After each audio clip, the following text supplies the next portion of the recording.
আসসালামু আলাইকুম। বিসমিল্লাহির রহমানির রহিম। আমি বাংলাদেশ পুলিশের একজন কর্মকর্তা এসআই মাসুদ রানা। আমি আপনাদের কাছে কিছু তথ্য তুলে ধরতে চাই, যেটা বাংলাদেশের মানুষ অনেক দিন ধরেই জানে না, বা তারা এ প্রশ্নের উত্তর খুঁজছে অনেক বছর ধরে, কিন্তু কোনো উত্তর খুঁজে পায়নি। আজকে যাকে সেনাবাহিনী থেকে অব্যাহতি দেওয়া হলো, মেজর জেনারেল জিয়াউল হাসান, যিনি এনটিএমসির প্রধান ছিলেন এবং তিনি র্যাবের অতিরিক্ত পরিচালক ছিলেন। অতিরিক্ত পরিচালক অপারেশন। তিনি মেজর থাকতেই র্যাবে ছিলেন এবং বাংলাদেশে যত গুম খুন হয়েছে, বিএনপি সহ অন্যান্য যারা অ্যাক্টিভিস্ট, সেই গুম খুনের সাথে জড়িত এই জিয়াউল হাসান। অনেক নেতাদেরকেই র্যাবের কালো গাড়িতে করে সিভিলে ধরে আনা হতো, এনে র্যাব ওয়ানের গোপন আস্তানায় তাদেরকে আটক রাখা হতো। এরপর তাদেরকে সময় মতো অজ্ঞাত স্থানে নিয়ে তাদেরকে হত্যা করা হতো এবং অজ্ঞাত স্থানেই তাদের লাশ হয়তো নদীতে ডুবিয়ে দেওয়া হতো, নয়তো তাদেরকে দাফন করা হতো, নয়তো অ্যাসিডের মাধ্যমে তাদের লাশকে গলিয়ে দেওয়া হতো। আমি 2014 অক্টোবর থেকে 2017 ডিসেম্বর পর্যন্ত র্যাব সদর দপ্তরে কর্মরত ছিলাম। তখন র্যাবের ডিজি ছিলেন বেনজির, যিনি আজকে দেশের হাজার হাজার কোটি টাকা চুরি করে, পুলিশের হাজার হাজার কোটি টাকা চুরি করে পালিয়ে গেছেন বিদেশে। তো আমি দেখেছি অনেক মানুষকে কিভাবে অন্যায়ভাবে গ্রেফতার করে নিয়ে গুম করে রাখা হতো। আমি রিসেপশনে ডিউটি করতাম। গুম হয়ে যাওয়া মানুষের স্বজনেরা আমার কাছে আসতো, কিন্তু আমাদেরকে কঠোর নজরদারিতে রাখা হতো। সিসি ক্যামেরার আওতায় ছিলাম, তাদের সাথে আমরা ওভাবে কথা বলতে পারতাম না। তাদেরকে কোনো তথ্য দেওয়া নিষেধ ছিল আমাদের জন্য। কিন্তু তাদের স্বজনরা আসলে এসে যখন এখানে কান্না করতো, আমি নিজেকে ধরে রাখতে পারিনি। আমি অনেকের স্বজনকেই তাদের স্বজনের, গুম হয়ে যাওয়া স্বজনের পরিণতির কথা জানিয়ে দিতাম। বিশেষ করে যাদেরকে মেরে ফেলা হতো, খুন করা হতো, তাদেরকে আমি খারাপ সংবাদটা দিতাম না। কিন্তু যাদেরকে বন্দি করে রাখা হতো, যেমন বিএনপি নেতা সালাউদ্দিন আহমেদকে যখন অ্যারেস্ট করে আনা হলো, তিনি অ্যারেস্ট করার সময় ধস্তাধস্তিতে মাথায় আঘাত পেয়েছিলেন। তাকে র্যাব ওয়ানের গোপন কক্ষে আটক করে রাখা হয়েছিল দীর্ঘদিন। এরপর তাকে এক সময় ভারতে পাচার করে দিয়ে আসা হয়। তাকে অজ্ঞাত কারণে হত্যা করা হয়নি। তার ফ্যামিলি এসেছিল, তার স্ত্রী হাসিনা আহমেদ, তার ভাই গিয়াসউদ্দিন আহমেদ। ওনারা আমার কাছে বেশ কয়েকবার এসেছেন। আমি কয়েকদিন ওনাদের এই উদ্বেগ, উৎকণ্ঠা, আমার সামনে বসে কান্নাকাটি দেখে আমি থাকতে পারিনি। আমি ওনাদেরকে কৌশলে আমার ফোন নাম্বার দিয়ে আমি ওনাদের সাথে দেখা করে ওনাদেরকে জানিয়ে দিই যে সালাউদ্দিন সাহেবকে হত্যা করা হয়নি, উনি জীবিত আছেন এবং ওনাকে হত্যা করার সিদ্ধান্ত নেওয়া হয়নি। এই সিদ্ধান্তগুলো যিনি নিতেন তিনি হচ্ছেন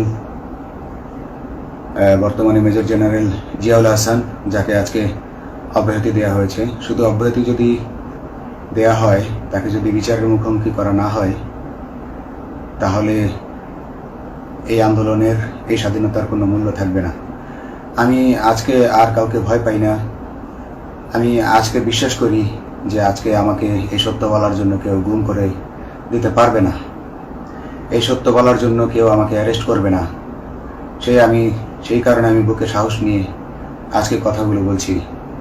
আপনারা যারা বিএনপি নেতা ইলিয়াস আলীর অপেক্ষায় আছেন, তাদের জন্য দুঃখজনক সংবাদ। তাকে অনেক আগেই হত্যা করা হয়েছে। তাকে পতেঙ্গা সমুদ্র সৈকত দিয়ে কড়া পাহারায় সাগরের মাঝখানে নিয়ে স্পিড বোটের মাধ্যমে মুখে পলিথিন পেঁচিয়ে হত্যা করে, তার পেট ছুরি দিয়ে ছিদ্র করে, তাকে পাথর দিয়ে বেঁধে সাগরে ডুবিয়ে দেওয়া হয়েছে। শুধু ইলিয়াস আলী নয়, অনেক নেতার সন্ধান যারা আজও পাননি। কিছু মানুষ তো ঘর থেকে উদ্ধার হয়েছে, কিন্তু যাদেরকে আপনারা পাননি তাদের সবার এই করুণ পরিণতি হয়েছে। আমি যদিও তারা এই কাজগুলো অতি গোপনে করত এবং র্যাবের অন্যান্য শাখার কর্মরত কর্মকর্তা কর্মচারীরা এটা জানতো না, কিন্তু আমি অত্যন্ত বিচক্ষণভাবে আমি এই খবরগুলো নিতাম, কারণ আমি জানতাম এগুলো একদিন আমি প্রকাশ করতে পারবো। এবং এই দিনটার অপেক্ষায় ছিলাম আজকে এত বছর, মানুষের কাছে সত্য প্রকাশের। বাংলাদেশের মানুষ জানুক যে কারা খুনি, কারা এত মানুষকে গুম খুন করেছে, এই দেশ থেকে এই দেশে ত্রাসের রাজত্ব কায়েম করেছে। তারা মাদকের ক্রসফায়ারের নামে যে হত্যা ট্র্যাডিশন চালু করেছিল, এই ট্র্যাডিশনের উদ্দেশ্য ছিল বিরোধী দলের লোকজনকে হত্যা করা। কারণ পুলিশ এবং সেনাবাহিনীর অনেকেই মানুষ হত্যা করতে ভয় পেত, তারা এটাতে অভ্যস্ত ছিল না। অনেকেই অনেক সাহসী, কিন্তু একটা মানুষকে হত্যা করার পর তারা আর ঘুমাতে পারতো না, তাই তারা এসব কাজ করতো না। কিন্তু খুনে হাসিনা কিছু মানুষকে এভাবে হত্যা করতে করতে পুরস্কৃত করার মাধ্যমে হত্যা করতে অভ্যস্ত করে ফেলে। তারাই এই গ্রেফতারকৃত এই গুমকৃত মানুষদেরকে গুলি করে হত্যা করত। এবং তারা এতটাই নিষ্ঠুর যে তারা এক একজন কয়েক শত করে হত্যা করেছে। এবং এই মানুষগুলোর সংখ্যা বেশি নয়, কারণ সবাই লাশ দেখতে পারে না। একটা মানুষকে খুন করার পর লাশের যে ছটফটানি এবং মাথায় গুলি করার পর মাথার যে বিকৃত অবস্থা, এই জিনিসগুলো আমাদের অনেকেই আমরা সহ্য করতে পারি না। তাই আমাদের মধ্য থেকে কিছু হায়নাকে বেছে নিয়ে তারা একটা টিম গঠন করে, তাদেরকে র্যাব সদর দপ্তরে বেনজির আহমেদ প্রতি মাসে পুরস্কার দিতে ডাকতেন। এবং প্রত্যেকটা র্যাবের বিভিন্ন শাখায় এরকম দু একজন রাক্ষস ছিল যারা মানুষকে শুট করত, গুলি করত, হত্যা করত এবং গুম করত। তারা এখনো আছে।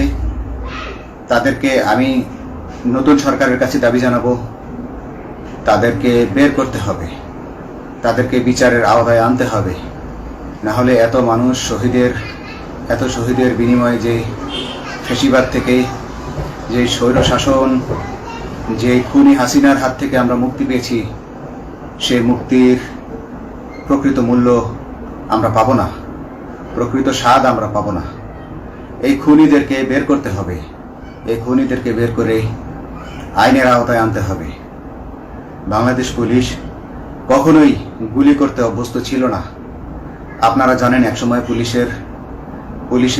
যে গুলি করতো না, এটা নিয়ে অনেক ব্যঙ্গচিত্র ছাপা হতো পত্রিকাগুলোতে, যে গুলি না করতে গুলি খেলনার বন্দুকে পরিণত হয়েছে।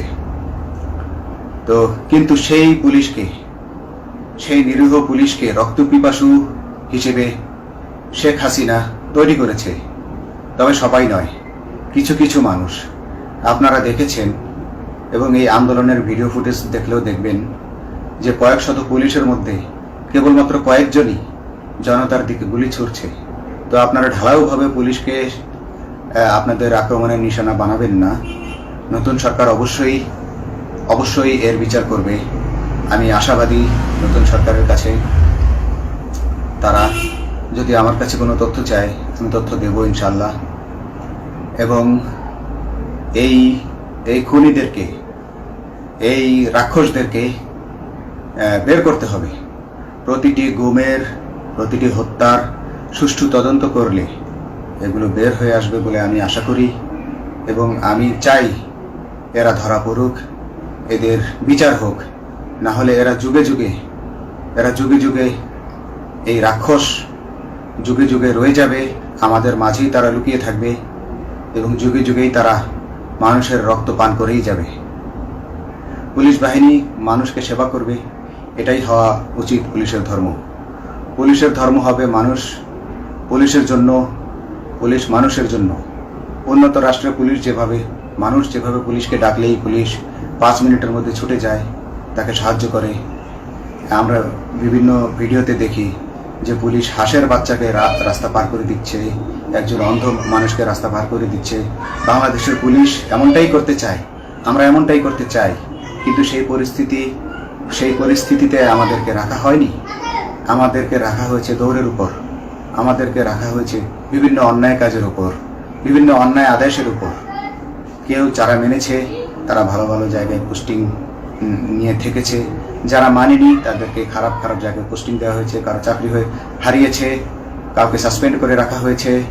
আমি নিজেও একজন এমন বৈষম্যের শিকার, অন্যায় মিথ্যা মামলার শিকার হয়ে আমি নিজেও বর্তমানে সাসপেনশন অবস্থায় আছি এবং এই সাসপেনশন অবস্থায় থেকে আমি আল্লাহর কাছে শুকরিয়া জানাই, কারণ এই সাসপেনশন থাকার কারণে আমি ছাত্র জনতার আন্দোলনের সাথে সংযুক্ত হতে পেরেছি। আমি সবসময় আল্লাহর কাছে দোয়া করেছি যে আল্লাহ, তুমি আমাকে মুজাহিদ হিসেবে কবুল করো, আমাকে জিহাদ করার তৌফিক দান করো এবং আমাকে শহীদের মৃত্যু দান করো। এবং আল্লাহ আমার দোয়া কবুল করেছেন। আমি ছাত্র জনতার সাথে এই জিহাদে অংশগ্রহণ করেছি, ছাত্র জনতা সফল হয়েছে। আমি গর্বিত আমি এই আন্দোলনে একজন পুলিশ অফিসার হয়েও আমি অংশগ্রহণ করতে পেরেছি। তো যাই হোক, আমি চাইব যে বাংলাদেশ পুলিশের, র্যাবের যে সকল কর্মকর্তা অগণিত মানুষের গুম খুনের সাথে জড়িত ছিল তাদেরকে ধরা হোক, তাদেরকে আইনের আওতায় আনা হোক। আমাদের মতো অনেক অফিসার আছি যারা এসব কুকর্মের সাক্ষী, আমরা সাক্ষ্য দেব। আমরা এখন আর ভয় পাই না। আমরা আসলে যে ভয় পেয়েছি তা নয়,